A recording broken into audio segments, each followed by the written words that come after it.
নমস্কাৰ আজিৰ ভিডিঅ'টিত আলোচনা কৰা হ'ব ডিএলএড আৰু অসম পুলিচৰ পৰীক্ষাত আহিব পৰা পৰিৱেশ বিজ্ঞানৰ সম্ভাৱ্য 50টা প্ৰশ্ন আৰু ইয়াৰ উত্তৰসমূহ পুনৰবাৰ আপোনালোক সকলোকে অনলাইন জ্ঞান আসাম ইউটিউব চেনেললৈ স্বাগতম জনাইছো আপোনালোকে যেহেতু আমাৰ এই চেনেলটো নতুন গতিকে আপোনালোকে চেনেলটো লাইক কৰিব সাবস্ক্ৰাইব কৰিব আৰু লগৰবোৰৰ লগত শ্বেয়াৰ কৰিব যাতে চেনেলটোৰ কথাখিনি গম পায় আহকচোন আজি আমি ভিডিঅ'টি আৰম্ভ কৰোঁ আজিৰ বিষয় হৈছে পৰিৱেশ বিজ্ঞানৰ ওপৰত এটো পাৰ্ট 1 আৰু পাৰ্ট 2 পাৰ্ট 3 এনেকৈ পৰ্যায়ক্ৰমে ভিডিঅ'সমূহ আগুৱাই নিয়া হ'ব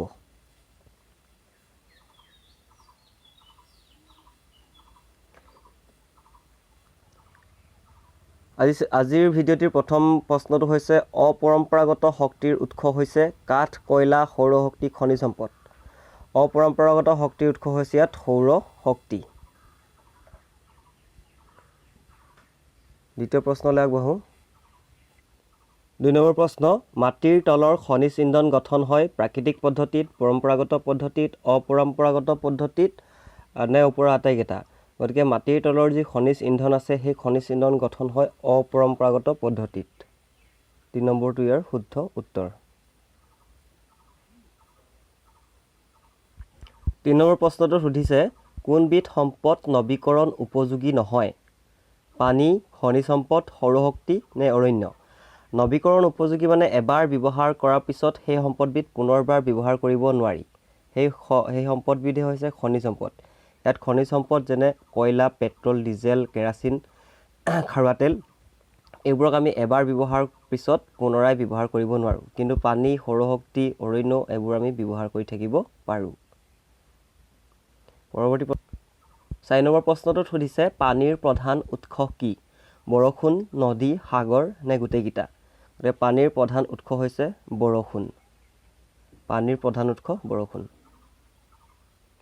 5 নম্বৰটোত সুধিছে নৱীকৰণযোগ্য সম্পদৰ উদাহৰণ হৈছে বালি জীৱাশ্ম ইন্ধন পানী নে পলিথিন নৱীকৰণযোগ্য মানে এবাৰ ব্যৱহাৰ কৰাৰ পিছত পুনৰাই ব্যৱহাৰ কৰিব পাৰি গতিকে শুদ্ধ উত্তৰটো হৈছে পানী পানীটো নৱীকৰণযোগ্য সম্পদৰ উদাহৰণ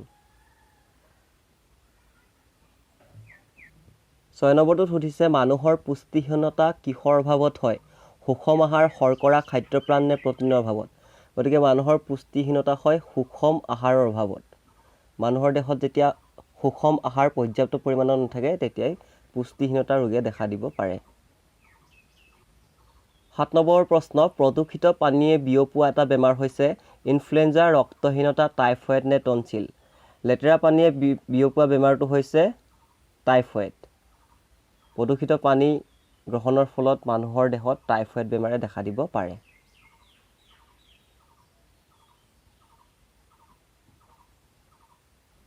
তলৰ কোনটো জৈৱ অৱনমন নহয় পৰুৱা কাগজ পলিথিন নে হাড় জৈৱ অৱনমন মানে যিবোৰ বস্তু আসলতে জীৱৰ লগত জড়িত নহয় পৰুৱা এটা জীৱ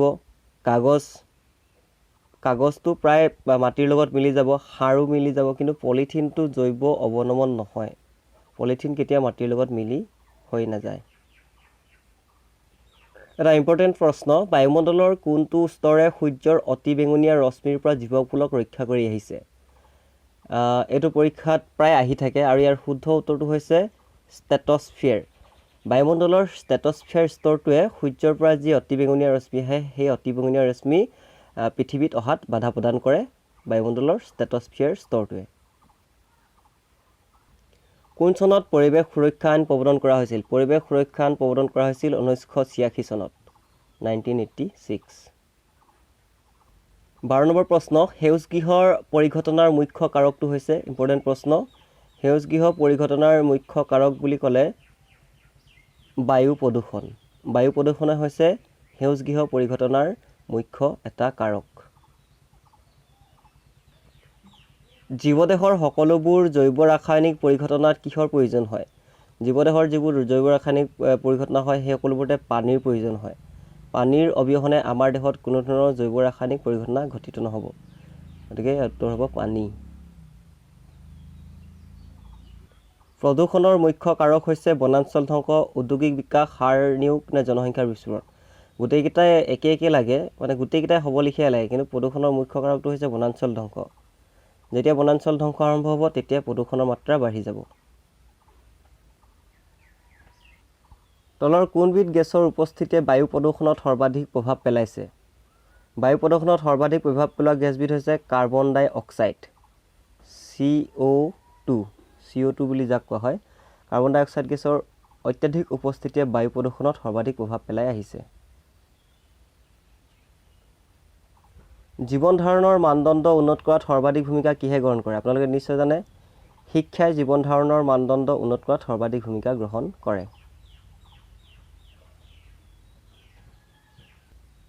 কোনো এটা অঞ্চলত কম সময়ৰ বাবে বাহাল থকা ৰ'দ, বতাহ, বৰষুণ, উষ্ণতা, বতাহ আদিৰ অৱস্থাটোক কি বুলি কোৱা হয়? এই অৱস্থাটোক কোৱা হয় বতৰ। কোনো এটা অঞ্চলত কম সময়ৰ বাবে বাহাল থকা ৰ'দ, বতাহ, বৰষুণ, উষ্ণতা আদিৰ অৱস্থাটোক কোৱা হয় বতৰ। চিপকো আন্দোলনৰ লগত জড়িত ব্যক্তিজন কোন আছিল? এটা মোষ্ট ইম্পৰ্টেণ্ট প্ৰশ্ন। চিপকো আন্দোলনৰ বিষয়ে আহি থাকে, গতিকে ইয়াৰ লগত জড়িত ব্যক্তিজন আছিল সুন্দৰলাল বহুগুণা। সুন্দৰলাল বহুগুণা নামৰ ব্যক্তিজন চিপকো আন্দোলনৰ লগত ওতঃপ্ৰোতভাৱে জড়িত হৈ আছিল। তলৰ কোনখন আইন প্ৰথমতে বলবৎ কৰা হৈছিল? প্ৰথমতে বলবৎ কৰা আইনখনৰ নাম সুধিছে, সেইখন হৈছে বন্যপ্ৰাণী সুৰক্ষা আইন। বন্যপ্ৰাণী সুৰক্ষা আইন প্ৰথমবাৰ বলবৎ কৰা হৈছিল তথা কাৰ্যকৰী কৰা হৈছিল। আটাইতকৈ অপকাৰী অজৈব আৱৰ্জনা হৈছে তেজস্ক্ৰিয় আৱৰ্জনা। অজৈব মানে যিবোৰ জৈৱ বিচিত্ৰতাত পোৱা নাযায়, সেইটো হৈছে তেজস্ক্ৰিয় আৱৰ্জনা। তলৰ কোনখন মহাদেশত বনভূমিৰ পৰিমাণ কম? অষ্ট্ৰেলিয়াত বনভূমিৰ পৰিমাণ একেবাৰে কম। পৰীক্ষাত আহিব পাৰে, গতিকে উত্তৰটো হ'ব অষ্ট্ৰেলিয়া। আটাইতকৈ কম প্ৰদূষণ হয়, ইয়াৰ নিশ্চয় আপোনালোকে গম পাইছে, সৌৰশক্তিৰ ব্যৱহাৰৰ দ্বাৰা আটাইতকৈ কম প্ৰদূষণ হয়। বায়ুমণ্ডলৰ অজন স্তৰ ধ্বংসৰ মূল কাৰণটো কি? এটা এটা মোষ্ট ইম্পৰ্টেণ্ট প্ৰশ্ন, পৰীক্ষাত আহি থাকে। ধোঁৱা, ছালফাৰ অক্সাইড নে হাইড্ৰ'কাৰ্বন নে ক্ল'ৰফ্ল'ৰকাৰ্বন? গতিকে ইয়াৰ শুদ্ধ উত্তৰটো হৈছে ক্ল'ৰফ্ল'ৰকাৰ্বন। ইয়াক সাংকেতিক ভাষাত CFC বুলি লিখা হয়, কেতিয়াবা সাংকেতিক নামটো আহে। গতিকে এই CFC তথা ক্ল'ৰফ্ল'ৰকাৰ্বনে বায়ুমণ্ডলৰ অজন স্তৰটো লাহে লাহে ধ্বংস কৰি আনি আছে। গতিকে এইটো উত্তৰটো মনত থৈ দিব, CFC তথা ক্ল'ৰফ্ল'ৰকাৰ্বন। ৰাষ্ট্ৰসংঘৰ সাধাৰণ পৰিষদে বিশ্ব প্ৰকৃতিৰ চনত কিমান চনত গ্ৰহণ কৰিছিল? এয়া শুদ্ধ উত্তৰ হৈছে 1982 চনত। বিশ্ব প্ৰকৃতিৰ চনত ৰাষ্ট্ৰসংঘৰ সাধাৰণ পৰিষদে গ্ৰহণ কৰিছিল, 1982। গ্ৰীণ হাউচ গেছবোৰে প্ৰধানকৈ কি বিকিৰণ শোষণ কৰে? অৱলোহিত ৰশ্মি। অৱলোহিত ৰশ্মিবোৰ গ্ৰীণ হাউচ গেছবোৰে প্ৰধানকৈ শোষণ কৰে। মোষ্ট এটা ইম্পৰ্টেণ্ট প্ৰশ্ন, প্ৰায়বোৰ পৰীক্ষাত আহি থকা দেখা যায় কম্পিটিটিভ এক্সামবোৰত, যে বায়ুমণ্ডলৰ কোনটো স্তৰত অজন পোৱা যায়? বায়ুমণ্ডলৰ ষ্ট্ৰেটস্ফিয়াৰ স্তৰত অজন পোৱা যায়। মনত থাকিব, বায়ুমণ্ডলৰ কোনটো স্তৰত অজন পোৱা যায় বুলি ক'লে ষ্ট্ৰেটস্ফিয়াৰ নামৰ যিটো স্তৰ আছে, সেই স্তৰটোত অজন গেছ পোৱা যায়। মনত থৈ দিব, এইটো ষ্ট্ৰেটস্ফিয়াৰ হৈছে ইয়াৰ শুদ্ধ উত্তৰ। জীৱ, বায়ু, পানী, মাটিৰ মাজত থকা শোষক চক্ৰ কি বোলে? ইয়াক কোৱা হয় জীৱ ৰাসায়নিক চক্ৰ। জীৱ ৰাসায়নিক চক্ৰ বোলে। অসমত প্ৰবল ভূমিকম্প হোৱা চনটো কি আছিল? নিশ্চয় আপোনালোকে জানে, 1950 চন। 1950 চনত অসমত প্ৰবল ভূমিকম্প হৈছিল। কৃষিখণ্ডত সেউজ বিপ্লৱৰ সূচনা কেতিয়াৰ পৰা হৈছিল? কৃষিখণ্ডত সেউজ বিপ্লৱৰ সূচনা হৈছিল 1968 চনৰ পৰা। এইটো মনত থৈ দিব, 1968 চনৰ পৰা কৃষিখণ্ডত সেউজ বিপ্লৱৰ সূচনা হৈছিল।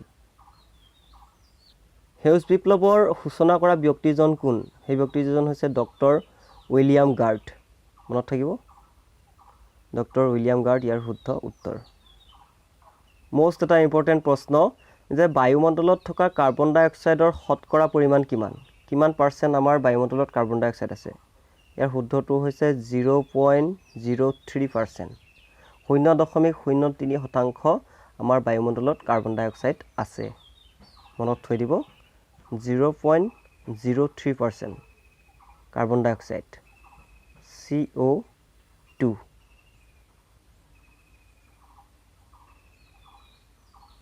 জৈৱ মহাবিচিত্ৰতাৰ ভিতৰত ভাৰতৰ স্থান কিমান? জৈৱ মহাবিচিত্ৰতাৰ ভিতৰত ভাৰতৰ স্থান 10ম, 10 নম্বৰত আছে জৈৱ মহাবিচিত্ৰতাৰ ভিতৰত।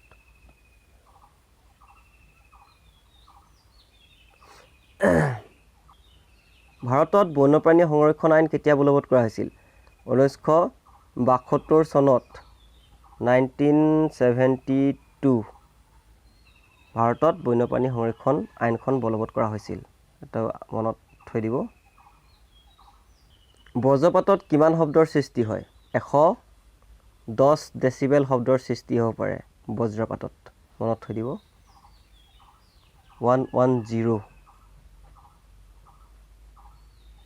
কুইক চিলভাৰ নামেৰে কাক জনা যায়? কুইক চিলভাৰ নামেৰে জনা যায় পাৰা। তেজস্ক্ৰিয় বিকিৰণ ধৰা পেলাবলৈ ব্যৱহাৰ কৰা সঁজুলিবিধৰ নাম কি? সেই সঁজুলিবিধৰ নাম হৈছে গাইগাৰ মুলাৰ গণক। গাইগাৰ মুলাৰ গণক নামৰ সঁজুলিবিধৰ জৰিয়তে তেজস্ক্ৰিয় বিকিৰণ ধৰা পেলাব পাৰি। সমন্বিত কৃষি ব্যৱস্থাৰ বাবে প্ৰয়োজনীয় কথাটো কি? কৃষি পথাৰত বাহিৰৰ পানী সোমাব লাগে, পানী সোমাব নালাগে, কৃষি পথাৰ এঢলীয়া হ'ব লাগে নে সমান হ'ব লাগে? গতিকে ইয়াৰ শুদ্ধ উত্তৰটো হৈছে যে সমন্বিত কৃষি ব্যৱস্থাৰ বাবে কৃষি পথাৰটো সদায় সমান হ'ব লাগিব, ইকুৱেল হ'ব লাগিব। তেতিয়াহে সমন্বিত কৃষি ব্যৱস্থাটো সুচল হৈ উঠিব। বায়ুমণ্ডলৰ প্ৰলম্বিত ধূলিকণাৰ পৰিমাণ জুখিবলৈ ব্যৱহাৰ কৰা সঁজুলিবিধ কি? বায়ুমণ্ডলৰ প্ৰলম্বিত ধূলিকণাৰ পৰিমাণ জুখিবলৈ ব্যৱহাৰ কৰা সঁজুলিবিধ হৈছে কণিমিটাৰ। কণিমিটাৰৰ সহায়ত বায়ুত উপঙি থকা ধূলিকণাৰ পৰিমাণ জুখিব পাৰি। মোষ্ট ইম্পৰ্টেণ্ট প্ৰশ্ন। গৰু ম'হৰ খাদ্য হিচাপে তলৰ কোনবিধ উত্তম? গৰু ম'হৰ খাদ্য হিচাপে শুকান খেৰ আটাইতকৈ উত্তম খাদ্য। শুকান খেৰ। নামদাফা উত্তৰ পূব ভাৰতৰ কিহৰ প্ৰকল্প? নামদাফা হৈছে উত্তৰ পূব ভাৰতৰ হাতীৰ লগত জড়িত এক প্ৰকল্প। 40 নম্বৰ প্ৰশ্ন। খাদ্যনলী পৰিষ্কাৰ কৰি ৰাখিবলৈ কি খাদ্য খাব লাগে? খাদ্যনলী পৰিষ্কাৰ কৰি ৰাখিবলৈ সদায় আমি আঁহযুক্ত খাদ্য খাব লাগে। আঁহযুক্ত। সোণালী বান্দৰ কি প্ৰজাতিৰ জন্তু? সোণালী বান্দৰ জনপ্ৰিয় নে নিচিহ্ন নে বিপন্ন? বিপন্ন প্ৰজাতিৰ জন্তু। বহিস্থানিক সংৰক্ষণৰ উপযুক্ত উদাহৰণ কি? বহিস্থানিক সংৰক্ষণৰ উপযুক্ত উদাহৰণটো হৈছে চিৰিয়াখানা। চিৰিয়াখানাত বাহিৰৰ পৰা জীৱ জন্তু ধৰি আনি তাত সংৰক্ষণ কৰা হয়। লৌহ পদাৰ্থৰ অভাৱত কি হয়? মেদবহুলতা, বমি, ৰক্তহীনতা নে কুকুৰিকণা? লৌহ পদাৰ্থৰ অভাৱত, আইৰণৰ অভাৱত মানুহৰ দেহত তেজ কমি যায়, যিটো কোৱা হয় ৰক্তহীনতা।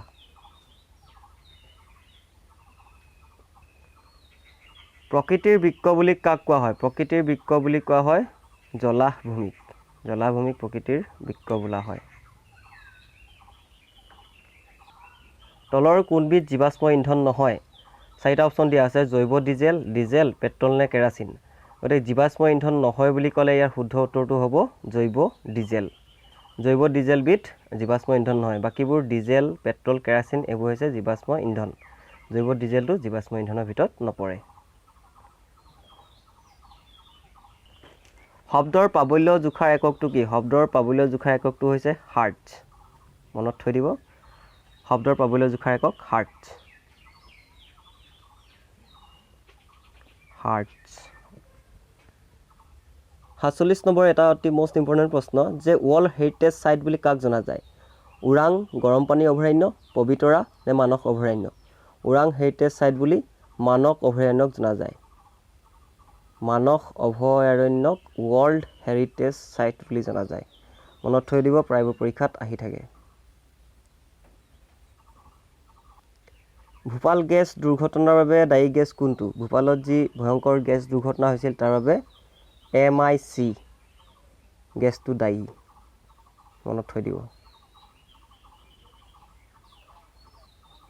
ভেঁকুৰ এবিধ কি? উপভোক্তা, উৎপাদক, বিয়োজক নে এটা নহয়?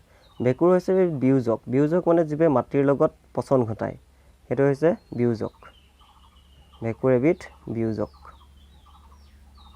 একেবাৰে শেষৰটো প্ৰশ্ন, 50 নম্বৰ প্ৰশ্ন যে কাজিৰঙা ৰাষ্ট্ৰীয় উদ্যান কিহৰ বাবে বিখ্যাত? আপোনালোকে নিশ্চয় জানে কাজিৰঙা ৰাষ্ট্ৰীয় উদ্যান বিখ্যাত এশিঙীয়া গঁড়ৰ বাবে। ওৱান হৰ্ন ৰাইনো, এশিঙীয়া গঁড়ৰ বাবে কাজিৰঙা ৰাষ্ট্ৰীয় উদ্যান পৃথিৱী বিখ্যাত। কিছুমান উজু লগা প্ৰশ্ন কি হয় পৰীক্ষাৰ সময়ত মানে পৰীক্ষাৰ টেবুলত বহি পিনে বহুত যথেষ্ট টান লগা হয়, যে পচলা দাঁত ভাঙে বুলি কোৱা হয়। গতিকে কিছুমান জনা প্ৰশ্নও পৰীক্ষাৰ সময়ত পাহৰি যোৱা হয়। গতিকে জনা আৰু নজনা দুটাই মিক্সাৰ কৰি পিনে ভিডিঅ'টো বনোৱা হৈছে, যাতে আপোনালোকৰ জনাখিনি আৰু অধিক মনত থাকে আৰু যিখিনি নাজানে সেইখিনি জানি পিনে আপোনালোকে পৰীক্ষাত সৰ্বাধিক মাৰ্কছ লাভ কৰিব পাৰে। আজিৰ ভিডিঅ'টিত আপোনালোকলৈ আগবঢ়োৱা প্ৰশ্নটো হৈছে, তলৰ কোনটো বিলুপ্ত প্ৰজাতিৰ অন্তৰ্গত? বৰটোকোলা, হৰিণা, ৰেড পাণ্ডা নে ড'ডো চৰাই? কোনবিধ আচলতে ইয়াৰ জীৱ জন্তু আচলতে একেবাৰে বিলুপ্ত হৈ গৈছে, সেইটো আপোনালোকে কমেণ্ট কৰি জনাবলৈ নাপাহৰিব। আপোনালোক সকলোকে ধন্যবাদ জনাইছোঁ। থেংকছ ফৰ ৱাটছিং। মোৰ ভিডিঅ'টো চোৱাৰ বাবে।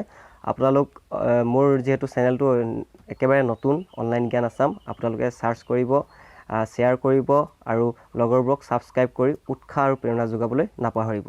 পুনৰবাৰ লগ পাম।